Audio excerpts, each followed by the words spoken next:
Սա իրականում հայտ է հավերժ իշխելու Հայաստանի Հանրապետությանը։ Ինչու ընդհանրապես պետք է խաղաղությունը կախված լինի Փաշինյանի լինել չլինելուց։ Նա Հայաստանը վերածում է Ադրբեջանի։ Դե թե մենք մեկս մյուսի անվտանգության երաշխավորն ենք, եկեք միավորվենք։ Մեկ հարցի շուրջ են իրենք եկել համաձայնության։ Հանդիպումից հետո սնվել է։ Հիմա Հայաստանն է ավելի շատ կորցնել, թե Ռուսաստանի Դաշնությունը։ Դուք հասկանում եք, որ Թուրքիայի հետ չի կարելի լարել հարաբերությունները, բայց Ռուսաստանի հետ գնում եք առճակատման։ Հայ ժողովուրդը, քաղաքացիները կհավատան ԿՊ խոստումներին։ Ում ուզում եք քվեարկեք, բայց ցանկալի է քվեարկեք նրան, ով իրական շանս ունի անցնել խորհրդարան։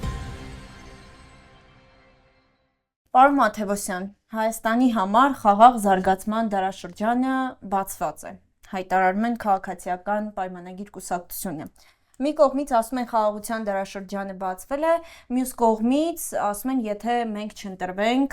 սեպտեմբերին պատերազմ է լինելու։ Այդ դարաշրջանը իրենից ենթադրում է, որ անհիշելի երկար պիտի տևի, բայց իրանց ասածը ստացվում է 5 ամիս ընդամենը, այսինքն խաղաղության 5 ամսյակ է, թե ինչու ընդհանրապես պետք է խաղաղությունը կախված լինի Փաշինյանի լինել չլինելուց։ Սա իրականում հայտ է հավերժ իշխելու Հայաստանի Հանրապետությանը, որովհետև նույն տրամաբանությամբ կարող են ասել, եթե 31-ի ընտրությունների ժամանակ անդիմությունը հաղթի, լավ ուրիշի անուն չտանք, Բենյամին Մաթևոսյանը դառնա վարչապետ, պատերազմ կլինի։ Նույնը կարող են ասել 36 թվականին։ Նիկոլ Փաշինյանը ժամանակին ասում էր, որ Հայաստանը իրեն չի կարող թույլ տալ ադրբեջանացում, Սերժ Սարգսյանի 3-րդ ժամկետից առաջ էր նա դա ասում, իսկ հիմա բացրած որ նա եւս գնում է 3-րդ ժամկետի, նա Հայաստանը վերածում է Ադրբեջանի։ Ադրբեջանում է, որ ընտրական գործընթացները դադարել են լինել ժողովրդի կամ արտահայտման, արձանագրման մեթոդ, իրենք վերածվել են նրան, որ պարզապես Ալիևի իշխանությունը հավերժ վերարտադրվում է եւ այնտեղ էլ խոսույթը, եթե դուք նայեք մոտավորապես նույնն է, որ եթե մենք չլինենք իշխանության, անվտանգային առումով խնդիրներ կլինեն եւ այլն եւ այդպես շարունակ, Նիկոլ Փաշինյանը հիմա պարզ շանտաժի լեզվով է հայ հասարակության հետ խոսում ու եւս մի կարեւոր հանգամանք, ախր ասում են 8 միլիարդով ավելացրել ենք մեր արտաքին պարտքը, ամբողջը զենք են գնել, բայց զենք կա, Նիկոլ Փաշինյանը իր հետ կառավարական առանձնատումից տանելու է, եթե նա չլինի վարչապետ, եթե իրենք չընտրվեն, այդ 8 միլիարդի զենքը, եթե իսկապես գնվել է, ինչ է ինքը կախված նրանից թե ով է լինելու Հայաստանի Հանրապետության ղեկավարը, չգիտեմ, տեղը փոխելու է, չի աշխատելու, ինչ է լինելու։ Այդ 8 միլիարդի զենքը ինքը ինստիտուցիոնալ առումով պետք է ներգրավված լիներ, ներառված լիներ մեր պաշտպանական համակարգում։ Կամ այդ զենքը չկա, կամ էլ մենք ընդհանրապես մի իրավիճակում ենք, երբ որ հետ պատերազմական վերականգնողական փուլը Նիկոլ Փաշինյանը ամբողջությամբ տապալել է, եւ եթե իրենք կորցնեն իշխանությունը, այդ ամեն ինչը ջրի երես է դուրս գալու եւ դա կանխելու համար է, որ նաև իրենք փորձում են շանտաժի լեզվով ստիպել հասարակությանը իրենց նոր աջակցություն, նոր վստահության մանդատ տալ։ Տեսեք, դուք խոսում եք զենքից, բայց նրանցից ոմանք, լավ, օրինակ Ալեն Սիմոնյանն ասում է, մեր խաղաղության երաշխավորը Ադրբեջանն է։ Սա ինչպես եք մեկնաբանում։ Տեսեք, եթե մեր խաղաղության երաշխավորը Ադրբեջանն է, մենք էլ Ադրբեջանի խաղաղության երաշխավորն ենք, սրանից հաջորդ քայլը կարող է լինել հետևյալը. դե թե մենք մեկս մյուսի անվտանգության երաշխավորն ենք, եկեք միավորվենք։ Եկեք միասնական պետություն ձևավորենք։ Այս նույն պահանջը չէ, տրամաբանությունը դա է։ Դա եթե մենք միմյանց նկատմամբ ոչ միայն սպառնալիք չենք ներկայացնում, դեռ մի բան էլ միմյանց անվտանգության երաշխավորն ենք, եկեք միավորվենք, միասնական պետության մեջ լինենք, ավելին, տեսեք, այս տրամաբանությամբ եթե մենք շարժվենք, եթե անվտանգության երաշխավորներ մեզ ընդհանրապես անհրաժեշտ չեն, ուրեմն հայերը Ալիևի կառավարման ներքո ամենից անվտանգ իրենց պետք է որ զգան։ Եթե մենք այս տրամաբանությամբ ենք շարժվում, Ալեն Սիմոնյանական տրամաբանությամբ ենք շարժվում, այստեղ բայց խնդիրը տպավորությունը առնվազն այնպիսին է, որ խնդիրը կայանում է հետևյալում։ Ադրբեջանական կողմը մի շարք պայմաններ էր առաջ քաշել Հայաստանի առաջ, այսպես կոչված խաղաղության պայմանագիրը նույնիսկ նախաստորագրելու շրջանակներում, եւ այդ պայմաններից մեկը ըստ երևույթին այն է, որ չպետք է լինի անվտանգության երաշխավոր։ Հիմա այս բառախաղերով, տարբեր գնահատականներով իրենք ոնց են սա փորձում հիմնավորել, սա իրենց խնդիրն է, բայց ես կրկին ասում, եթե դու ասում ես Ադրբեջանն է քո անվտանգության երաշխավորը, դու որպես պետություն ելում ես պետք, դե գնա Ադրբեջանին միացիր այդ դեպքում։ Պարոն Մաթևոսյան, անցած շաբաթվա ընթացքում բավականին ակտիվ քննարկվեց նաև Փաշինյանի այցը Ռուսաստանի Դաշնություն եւ նրա հանդիպումը Պուտինի հետ։ Ինչպես է գնահատում այդ հանդիպման արդյունքները։ Արդյոք Փաշինյանի ակնկալիքները արդարացվել են։ կախված է նրանից, թե ինչ նպատակներ էր հետապնդում Նիկոլ Փաշինյանը այցից առաջ, սա իրական շատ դասական քաղաքագիտական հարց է, որը վերաբերվում է, չգիտեմ, Փաշինյանի այցից մինչև Իրանը-ամերիկյան պատերազմ, իսկ ինչ է ուզում Դոնալդ Թրամփը։ Ինձ թվում է նույնիսկ Թրամփը հստակ այս հարցին պատասխան չի կարող տալ, դրա համար մենք չենք կարող ասել իրենց անկալման պատերազմը հաջող է ընթանում, թե ոչ։ Նույնը այստեղ է վերաբերվում, կախված նրանից, թե Նիկոլ Փաշինյանը ինչ էր ուզում ստանալ։ Եթե Նիկոլ Փաշինյանին անհրաժեշտ էր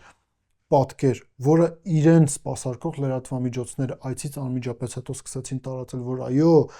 Պուտինի վրա փաստորեն մատ թափ տվեց։ Այն ամենը, ինչ մենք այստեղ 5 տարի ասում ենք, ինքը գնաց Պուտինի առաջ ասել, շատ ռիսկով պատասխան։ Նաև ինչ են ասում, չէ՞, այդ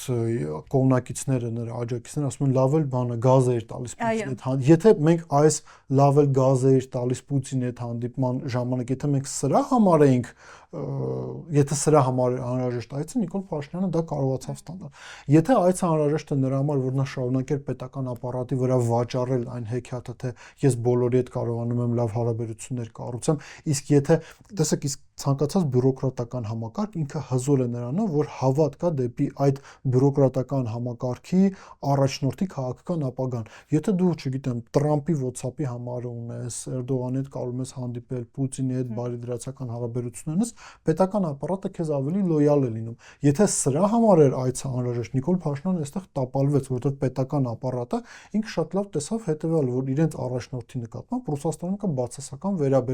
բացասական վերաբերմունք, որը նաև իրենց վրա կարող է տարածվել իրենց համար դրանից բխող բոլոր հետևանքներով։ Դրա համար, ասեմ, պետք է հասկանանք ինչն էր նպատակը։ Ապագան ցույց կտա իրականում նաև իշխանական քարոզչամեքենայի աշխատանքից մենք կարողանանք որոշակի եզրահանգում գալ, բայց եթե պետության տեսանկյունից գնահատենք Հայաստանի եւ Ռուսաստանի ոչ Ռուսաստանը, ոչ Հայաստանի Հանրապետությունը իրենց չեն կարող թույլ տալ այնպիսի շռայլություն, որ միմյանց հետ վատ հարաբերություններ ունենան։ Ինստիտուցիոնալ առումով, պատմական առումով, չզարմանաք, բայց նույնիսկ կրոնական առումով տրամաբանական է, որ Ռուսաստանը Հարավային Կովկասում ներկայացվածություն ունի Հայաստանի շնորհիվ։ Տրամաբանական է նաև այն, որ Հայաստանը որպես ռազմավարական դաշնակից ունի Ռուսաստանի Դաշնությունը, որը թույլ չի տալիս, որ Ադրբեջանը եւ Թուրքիան կլանեն Հայաստանի Հանրապետությունը։ Այստեղ մենք ունենք փոխշահավետ համագործակցություն ոչ ոքի, ոչ պետություններից եւ ոչ մեկին խոսքը Հայաստանի Ռուսաստանի մասին ձեր չի տալիս, որ այս հարաբերությունները խզվեն, այս հարաբերությունները փչանան, բայց Պուտինի հետ հանդիպումը ցույց տվեց մեկ բան՝ Նինա մեկ հարցի շուրջ էին իրենք եկել համաձայնության։ Հանդիպումից հետո սնվել է։ Մնացած առումներով որևիցե հարց չկար, որի շուրջ իրենք ունեին նույնանման գնահատականներ Արցախի անցյալը, Արցախի ներկան, որովհետև եթե այս իշխանությունները լսենք, իրենք ասում են հարցը փակված է, Պուտինը ասում է դեռ զգայուն հարց է։ Եվրասիական տնտեսական միություն, Եվրոպական միություն, հետո նաև արդեն տեսանք Հայաստանում ներքաղաքական, այսպես ակտորների քննարկումները, իրենց ներկայացուցիչների գնահատականները, հապկի վերաբերյալ ապագան, տնտեսական համագործակցությունը, Օվերչուկի հարցազրույցը, ով այսպես հա ձևակերպեմ, ուզում եմ շատ մեղմ ձևակերպում գտնեմ, բայց հայ-ռուսական հարաբերությունների ներկայիս մոդելի թիվ 1 պատասխանատուն ճարտարապետը Օվերչուկն է, բայց նույնիսկ ինքն է քննադատում Նիկոլ Փաշինյանին։ Այս առումով կրկին ասեմ, Հայաստան-Ռուսաստան հարաբերությունների համատեքստում բացասական էր։ Մենք այս տեսակ վատ հարաբերություններ Ռուսաստանի հետ ունեցել ենք 44 օրյա պատերազմից առաջ, ինչից Ադրբեջանը օգտվեց։ Տեսեք, դուք խոսեցիք ԵԱՏՄ-ից ու ՀԱՊԿ-ից, Ալեն Սիմոնյանը, կրկին անդրադառնանք նրա թեզերին, ասում է, եթե գազի գինը բարձրացվի, մենք դուրս կգանք եւ ԵԱՏՄ-ից եւ ՀԱՊԿ-ից։ Ինչ հետևանքներ կարող ենք ունենալ մենք, եթե այնուամենայնիվ անենք։ Ինչ թեզեր երկար ժամանակ իշխանությունը առաջ տանում, որ ոչ թե Հայաստանն է դուրս եկել ՀԱՊԿ-ից, այլ ՀԱՊԿ-ն է դուրս եկել Հայաստանից։ Նույնիսկ մի կողմ ենք դնում Ալեն Սիմոնյանի հետ ասածը, որ ստացվում է, որ ոչ մենք ենք դուրս եկել ՀԱՊԿ-ից, որ ոչ էլ ՀԱՊԿ-ն է դուրս եկել Հայաստանից, իրենք սա որպես շանտաժի գործիք են փորձում օգտագործել։ Սա առաջինն է, այսինքն սա քաղաքացիները որպեսզի հասկանան, թե որքանով կարելի է վստահել այս իշխանությունների գնահատականներին։ Երկրորդը, Հայաստանը սառեցրել է իր գործունեությունը ՀԱՊԿ-ին, նույնը ՀԱՊԿ-ը դադարել է գոյություն ունենալ։ Այսինքն ՀԱՊԿ-ն է ավելի շատ կորցրել դրանից, թե Հայաստանի Հանրապետությունը իր անվտանգային երաշխիքների տեսանկյունից եւս մի բան կորցրել։ Երրորդը, ԵԱՏՄ-ի մասով ռուսական լրատվամիջոցները այստեղ իրենք մի փոքր սխալ են իրենց գնահատականներով, երբ որ իրենք ներկայացնում են Պուտին-Փաշինյան հանդիպումը, Փաշինյանի այց Հայաստան, ասում են ձգտում են դեպի Եվրոպական միություն, բայց Եվրոպական միության հետ Հայաստանը սահման չունի։ Okay, մենք ԵԱՏՄ-ի հետ էլ սահման չունենք, բայց ինչի համար եմ ես սա ասում։ ԵԱՏՄ-ի հետ սահման չունեցող երկիրը տնտեսապես օգուտներ է շահում ԵԱՏՄ-ի անդամ լինելու շնորհիվ։ Հիմա եթե այդ պետությունը դադարի լինել ԵԱՏՄ անդամ, այդ պետությունն է կորցնել, թե ԵԱՏՄ-ն, որի հետ նույնիսկ ընդհանուր սահմաններ չունեն։ Այստեղ կա իհարկե կարելի է ասել, որ չգիտեմ, Իրանի գործոնը կարևոր է, մենք Իրանի հետ սահմանին ազատ տնտեսական գոտի ունենք, բայց Կասպից ծովով Իրանը կարող է կապվել Ռուսաստանի Դաշնության հետ, իսկ պատերազմական գործողությունները Իրանում միգուցե հանգեն նրան, որ չգիտեմ, Ռուսաստանի հետ իրենք ի վերջո նաև ունենան միասնական ցամաքային սահման, այդ պարագայում Հայաստանի գործոնը ընդհանրապես արանքից կարող է դուրս գալ։ Այսինքն, եթե փորձում են շանտաժի լեզվով խոսել Ռուսաստանի Դաշնության հետ, ասելով, որ եթե սա չանեք, մենք սա չանենք, մի արեք։ Ռուսերեն մի արտահայտություն կա, Նազլո բաբուշկի отморожу уши։ Հիմա Հայաստանն է ավելի շատ կորցնել, թե Ռուսաստանի Դաշնությունը։ Ու եւս մի կարևոր հանգամանք, ախր ինչ են ասում իշխանությունները, ասում են, դե եթե դուք սա անեք, մենք սա կանենք, այսինքն եթե դուք ճնշում գործադրեք, մենք դուրս կգանք ԵԱՏՄ-ից հապկից։ Իսկ օրինակ սրան ինչ է նախորդել։ Եթե դու օրենք ես ընդունում Եվրամիության անդամակցության գործընթացի մեկնարկի մասին, խոսում ես այն մասին, որ պետք է ձգտենք եվրոպական ստանդարտներին, տնտեսությունից միջև, չգիտեմ, իշխանությունների տարանջատման թևեր, դու այդ գործընթացը միևնույն է վարում ես։ Դու ռուսական կողմին առաջարկում ես հետևյալը. դու ֆինանսավորիր բարեփոխումները Հայաստանում, այդ թվում եվրոպական ստանդարտներին համապատասխանելուն ուղղված բարեփոխումները, երբ որ մենք այդ բարեփոխումները իրականացնենք, կառավարական առումով, օրինակ կառավարության կազմի տեսանկյունից փոփոխություններ իրականացնենք, կառավարության կառուցվածքի տեսանկյունից փոփոխություններ իրականացնենք, օրինակ եվրոպական ինտեգրման հարցերով առանձին փոխվարչապետի պաշտոն ստեղծենք։ Այս ամեն ինչը թողեք մենք անենք ռուսական փողերով։ Այ երբ որ մենք հայտ ներկայացնենք, եւ այդ ժամանակ արդեն կարող ենք խոսել։ Այսպիսի բան չի լինում։ Ես այսպես ասեմ, հա, նույնիսկ կին տղամարդ հարաբերություններում այսպիսի բան չի կարող լինել։ Դե ըստ երևույթին հենց Վլադիմիր Պուտինն էլ հենց դա ասեց նրան։ Նա ինչ է ասում, չէ՞, ասում է այսպես на берегу надо это разъяснить, այսինքն ի սկզբանե մենք այս հարցերի վերաբերյալ պետք է ճիշտ գնահատականներ տանք եւ հասկանանք ինչ է կատարվում եւ եւս մի կարեւոր բան, ախր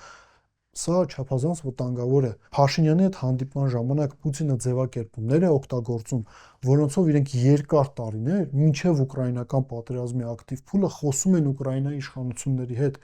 ասում են սա տնտեսական խնդիր է առաջին հերթին,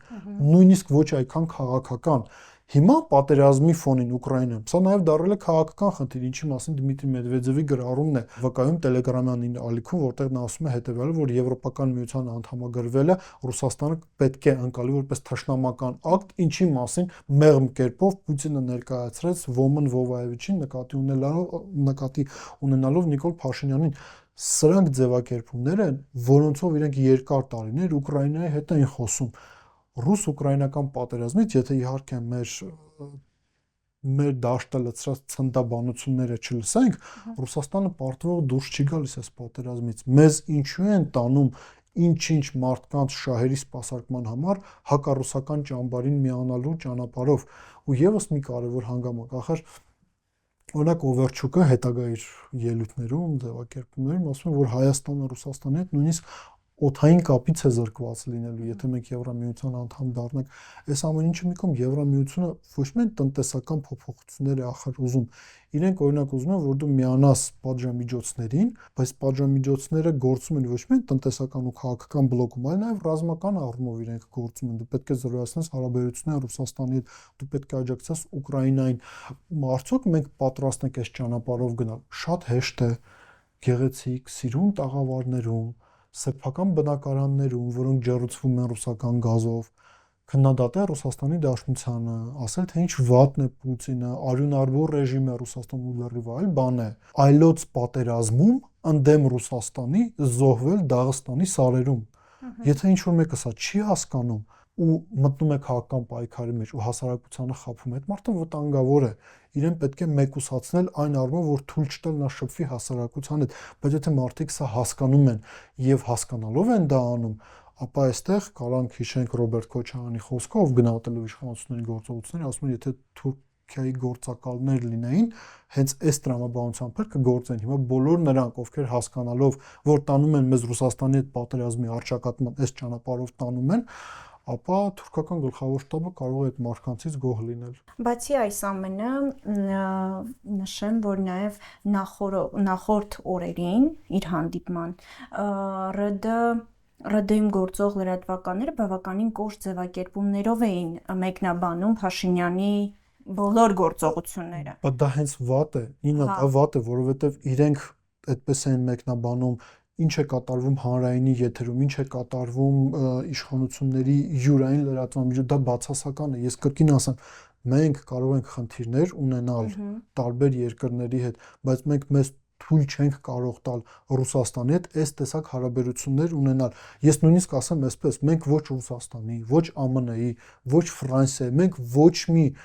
գերտերության, խոշոր տերության հետ մենք այս տեսակ կոնֆլիկտային հարաբերություններ չպետք է ունենանք, ու զարմանալի է, ճակերտավոր, որ սա հասկանում են Թուրքիայի հետ հարաբերությունների համատեքստում ու փորձում են ամեն ինչ անել, որ հանկարծ Թուրքի աշկը չնեղվի, այսպես ձևակերպենք, նույնիսկ Արարատն են օրինակ հանում Մաքսային այդ կնիկներից, բայց այս պարագայում Ռուսաստանի հետ ուղիղ գնում են առճակատման, ու եւս մի կարևոր հանգամանք այս ամեն ինչի համատեքստում ռուսական լրատվամիջոցները, Պուտինի այս գնահատականները ուղիղ եթերում, Օվերչուկի մեկնաբանությունները, ռուսական պետությունը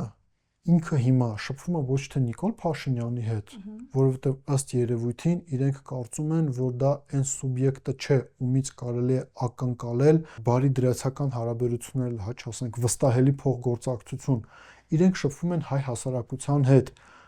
Սկզբից Պուտինի ասած նաբիրիգու ասում են ինչ հետևանքներ է լինելու, եթե Հայաստանը միանա հակառուսական ճամբարին, ինչքան էլ, չգիտեմ, սիմպաթիայով վերաբերվեն հայ ժողովրդին, ինչքան էլ կրկին ասեմ, այս կրոնական գործոնը ինքը շատ կարևոր է, որքան էլ մեզ վերաբերվում որպես քրիստոնյաների, առաջին ազգը, որ ընդունել է քրիստոնեություն, այս ամեն ինչը բացասական հետևանքներ է ունենալու եւ սրա պատասխանատվությունը կրելու է հայ ժողովուրդը եւ հայկական պետականությունը, այսինքն ոչ թե սպառնում են, այլ զգուշացնում են, սրանք երկու տարբեր բաներ են։ Մեզ սպառնում են Ադրբեջանը եւ Թուրքիան, զգուշացնում են մեզ Ռուսաստանից։ Իսկ ձեր կարծիքով հայ հասարակությունը կլսի այդ զգուշացումները։ Ես հույս ունեմ, որ քաղաքականությամբ զբաղվող այրերը այս ամեն ինչը կլսեն եւ հասարակության հետ կոմունիկացվելիս այս ամեն ինչը տեղ կհասցնեն։ Դուք ձեր տեղում եք ձեր գործը անում, ես իմ տեղում եմ իմ գործը անում եւ մենք այս վտանգների մասին փորձում ենք բարձրաձայնել, բայց ավելի առարկայական այս ամեն ինչի վերաբերյալ շփումներում քաղաքական դասը պետք է հասարակությանը ներկայացնի, հետո Ռուսաստանից պարտք ու պահանջ չլինի այն առումով, որ իրենք հստակ մատնանշել են հետևանքները, դա մեզ դուր է գալիս, դուր չի գալիս, բայց դա փաստ է, ու ես կրկին ասեմ, ախր ոնց է ստացվում, որ դուք հասկանում եք, որ Թուրքիայի հետ չի կարելի լարել հարաբերությունները, բայց Ռուսաստանի հետ գնում եք առճակատման։ Փաստորեն, երբ իշխանությունն ասում է Հայաստանը ինքնիշխան է, առավել ինքնիշխան է, քան երբևէ, դա դրսևորվում է միայն Պուտինի հետ, չգիտեմ, սոցցանցերի ազատության մասին խոսելով, միայն դրանով է արտահայտվում։ Բացի դրանից, եթե դու ասում ես, որ դու ինքնիշխան ես, փորձում ես սենց կիսակծոցներով ասել, դե մեր մոտ սոցցանցերը ազատ են եւ այլն եւ այդպես շարունակ, բայց միևնույն ժամանակ դրանից առաջ մի քանի րոպե առաջ ինչ ես ասում։ Ասում ես, դե մենք Արցախը ճանաչել ենք Ադրբեջանի մաս, որովհետեւ Ռուսաստանի ղեկավարությունը մի քանի անգամ եւս Արցախը ճանաչել է Ադրբեջանի մաս։ Նախ Ռուսաստանի ղեկավարությունը այլ գնահատական է տվել եւ քանիցս իրենք ասել են թե մինչեւ 23 թվականը, թե 23-ից հետո խոսքը Պուտինի մասն է, որ սկզբունքային է Արցախի կարգավիճակի հարցն է։ Ոչ Ռուսաստանը, ոչ Ամերիկայի Միացյալ Նահանգները, ոչ Ֆրանսիան, որպես ԵԱԿ Մինսկի խմբի համանախագահ, երբեք կասկածի տակ չեն դրել ոչ Ադրբեջանի, ոչ էլ Հայաստանի տարածքային ամբողջականությունը եւ ինքնիշխանությունը, բայց կոնֆլիկտը վերաբերվել է մի սուբյեկտի, որը խորհրդային միության ժամանակ ունեցել է հատուկ կարգավիճակ, ինքնավարության կարգավիճակ եւ ամբողջ խնդիրը կարգավիճակին է վերաբերվել։ Ռուսական կողմը հենց դա էլ ասում էր։ Իրենք ինչ են ասում են Հայաստանը ունի իր կարծիքը, Ռուսաստանը ունի, Ադրբեջանը ունի իր կարծիքը, մենք կարծում ենք, որ հանգիստ պայմաններում այս ամեն ինչը պետք է քննարկել։ Իսկ Նիկոլ Փաշինյանը որոշեց անձամբ գնալ եւ Պրահան ճանաչել Արցախը Ադրբեջանի մաս։ Բայց եւս այստեղ մի կարևոր հանգամանք կա։ Լավ պատկերացնեք մի իրավիճակ, Պուտինը չլինի, մեկ այլ ղեկավար լինի, հայատյաց ղեկավար լինի եւ ասի, որ Հայաստանը արևմտյան Ադրբեջանն է։ Նիկոլ Փաշինյանն էլ որ ձգտում է հավերժ իշխանության, որտեղ ասում է թե մենք չունենք պատերազմ լինելու, մենք էլ հավերժ մնանք, որ ձեզ փրկենք պատերազմից։ Հիմա ինչ, Նիկոլ Փաշինյանը ձեռքը այսպես բռնելու է, ձեռքը դնելու է գլխին, ասի դե քանի որ Պուտինը չէ, չգիտեմ, Իվանովը ասել է, որ Հայաստանը արևմտյան Ադրբեջանն է, ուրեմն մենք արևմտյան Ադրբեջան ենք, բա ինչ ուր մնաց ինքնիշխանությունը։ Որովհետեւ սրա համար էինք հավաքվել։ Դե գուցե հենց տենց էլ կանի։ Դա կանի, եթե 2026 թվականի հունիսի 8-ին Հայաստանում քաղաքական փոփոխություններ չլինեն, ու ինքը նա դա կանի ոչ թե որովհետև Ռուսաստանն է այդպես պատկերացնում կամ ուզում, ես արդեն ասացի, Ռուսաստանը շահագրգռված է հայկական պետականության գոյությամբ, այ Ադրբեջանը ինքը լրիվ այլ մոտեցում ունի, այդ իսկ պատճառով իրենք շարունակում են ֆինանսավորել արևմտյան Ադրբեջան ՀԿ-ն, որը ունի հեռուստաալիք, որը ունի նաև падգամավոր իրենց մեջլիսում, իրենք առաջ են տանում այդ թեզը։ Այլ հարցը, որ Նիկոլ Փաշինյանը կարող է եւս սա ներկայացնել, որովհետեւ դե ռուսական կողմի պահանջն է փոխի իրականությունը, ադրբեջանական թուրքական պահանջները փորձի այստեղ քարոզչական տեսանկյունից փաթեթավորել որպես Ռուսաստանի պահանջ կամ դե ռուսները մեզ էլի մենակ թողեցին եւ գնա այդ քայլին։ Այս հարցերի պատասխաններ պետք է հայ ժողովուրդը տա Հայաստանի Հանրապետության քաղաքացիները։ Պարոն Մաթևոսյան, ի վերջո այս ամենը լսելով, տեսնելով, ձեր կարծիքով հայ ժողովուրդը, քաղաքացիները կհավատան ԿՊԽ-ստումներին։ Քոչարյանը մի հատ նախընտրական կարգախոս ուներ, չէ՞, նախագահական ընտրություններից մեկի ժամանակ աշխատենք միասին։ Հիմա ամեն ինչ կախված է նրանից, թե քաղաքական ուժերը ինչպես կաշխատեն միասին, նաև հասարակության հետ, կկարողանան այս ամեն ինչը պարզ ձևակերպումներով, անկեղծ զրույցներով ներկայացնել հասարակությանը։ Այն, որ իշխանությունը 50+1 չունի, եկեք այսպես ձևակերպենք, հա, չասենք, որ իրենք տապալված են, զրով արկա, այս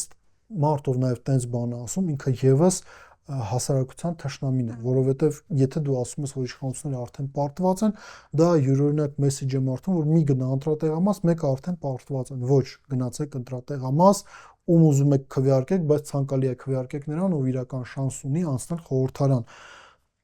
Ամեն ինչ կախված է նրանից, թե հասարակության հետ ոնց կաշխատի ընդդիմությունը, կկարողանա գոնե այս ընտրությունների ժամանակ ճիշտ մեսեջներով համախմբվելով, բայց համախմբվելով ոչ թե այս պարագայում ես չեմ ասում մեկ ցուցակի մասին, այլ համախմբվելով մեկ գաղափարի շուրջ, որ մենք չունենք թիրախ բացի Նիկոլ Փաշինյանից։ Իրարից կարելի է զզվել, ատել, չընդունել եւ այլն, բայց մեկ թիրախ եւ մեկ նպատակ։ Եթե սա կարողանան կյանքի կոչել, ամեն ինչ տրամաբանական հանգրվանի կգա։ Իսկ այն որ դա կարող է տրամաբանական հանգրվանի գալ, խոսում է իշխանությունների պահվածքը։ 21 թվականին Նիկոլ Փաշինյանն այսքան դյուրագրգիռ չէր։ Նիկոլ Փաշինյանը եկեղեցիներում կոնֆլիկտ չէր փնտրում։ Նիկոլ Փաշինյանը թոշակառուների թոշակը ճիշտ է բարձրացրել էր, բայց չէր բարձրացել այսքան շուտ եւ դրանից առաջ չէր ասում, որ ինչների դա պետք է 10,000 դրամը։ Այսինքն Նիկոլ Փաշինյանի վարկը նաեւ Երևանում հատկապես ինչեմ Երևանի վրա շեշտը դնում, որովհետեւ էլեկտորալ առումով ամենակարևոր ակտիվն է Երևանը։ Նա այնպես իրեն չեն դիմավորում, ինչպես ինքը կցանկանար, ինչպես իրեն կդիմավորեն 18 թվականին։ Այսինքն հանգամանքներ, որոնք կարող են խոսել այն մասին, որ հասարակության տրամադրությունները փոխվել, այդ հանգամանքները կան, բայց այդ տրամադրությունները ինչքան են փոխվել եւ ի վերջո ինչպես կկարողանան այս ամեն ինչը նյութականացնել, այս ամեն ինչը կախված է քաղաքական ուժերի աշխատանքից։ Եվ որն է ձեր կոչը կամ խնդրանքը մեր ժողովրդին։ Ոչ մի բան կոչ չեմ կարող անել, ոչ իմ կյանքի փորձը, ոչ իմ կարգավիճակը թույլ չեն տալիս ինչ-որ մեկին ինչ-որ բան կոչ անել, բայց խնդրանքը հետեւյալն է. Հայաստանի Հանրապետության քաղաքացին իր անձնագրին պետք է տեր կանգնի։ Իսկ իր անձնագրին տեր կանգնելու տարբերակներից մեկն այն է, որ պարզապես մասնակցի ընտրություններին։ Տրամաբանությունն էլ հուշում է հետեւյալը, եթե դու գնում ես օրինակ ինչ-որ ռեսուրս ես ծախսում,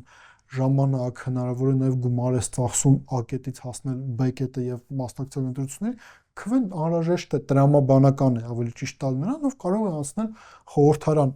Կոչս չասեմ, էլի դա սխալ է։ Խնդրանքս երևի դա է։ Շնորհակալություն։